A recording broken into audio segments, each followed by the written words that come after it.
Once upon a time, in a quiet monastery hidden among the clouds, there lived a young monk named Ananda. He woke before the sunrise, swept the temple floors, and sat by the lake every morning.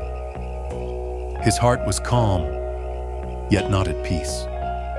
Something deep inside whispered, "Is this all there is?" He had food, shelter, silence, but not fulfillment. One morning, as mist danced on the water, his teacher appeared behind him and said, "If you are ready, ask." That one word, ask, echoed in Ananda's mind like a bell that refused to stop ringing. The teacher handed him a small parchment. It read only this: "How to get whatever you want, ask." Ananda blinked. "That's it? That's your great teaching?" The teacher smiled gently. "Yes, ask and you shall receive." Ananda laughed, shaking his head. "How can it be that simple?" But that night, as the moonlight touched his face, the word ask kept whispering through his dreams. If it's really that easy, then what am I afraid to ask for? The days passed. Ananda worked harder than anyone, chopping wood, carrying water, sweeping leaves. He was a good worker, but a poor asker. One day, exhausted and unsure, he took a small scrap of paper and wrote, "I want to understand the truth of asking." He placed it under his bowl and whispered, "If this path is real, show me." The next morning, the note was gone. No wind, no footsteps, no trace. Only silence, and a strange feeling that something had begun. That night, Ananda dreamed of standing before a vast ocean, stretching beyond the horizon.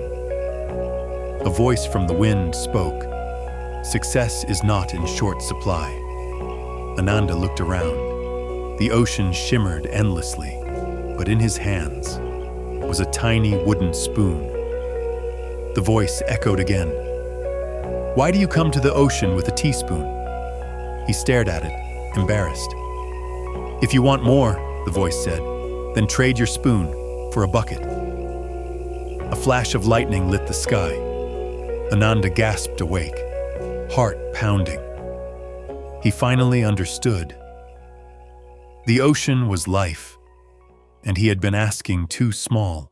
The next morning, Ananda gathered the children in the monastery garden. He drew circles in the dirt and said, "There are two ways to ask." The children leaned closer. First, ask with intelligence. Be clear, be specific. Don't mumble your dreams. He smiled softly. Second, ask with faith. Believe like a child who knows their mother will answer. He lifted his hand to the sky. Define what you want. Describe it so clearly that even the universe can't misunderstand you. The children's eyes widened, and in that moment, Ananda's own words began to pull him forward, like invisible threads of destiny. Weeks later, a terrible storm struck the monastery. The crops were gone, the food ruined. The monks prayed in silence, but Ananda stood, walked to the edge of the mountain, and raised his voice above the thunder. "I ask for food for my brothers." The storm calmed. Moments later, from beyond the mist, a cart appeared on the path. It was filled with rice and fruit, blown there by the wind. The others stared, speechless. "How did you know?" they asked. Ananda smiled gently. "I didn't know. I just asked." Years passed. Ananda became a teacher, just like his master. One morning, a young monk asked him, "Master, what's the secret to getting whatever you want?" Ananda smiled, the same smile his teacher once gave him.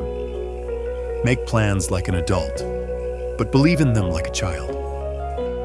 He looked out across the lake, the sunrise painting the water in gold. Ask clearly. Ask faithfully.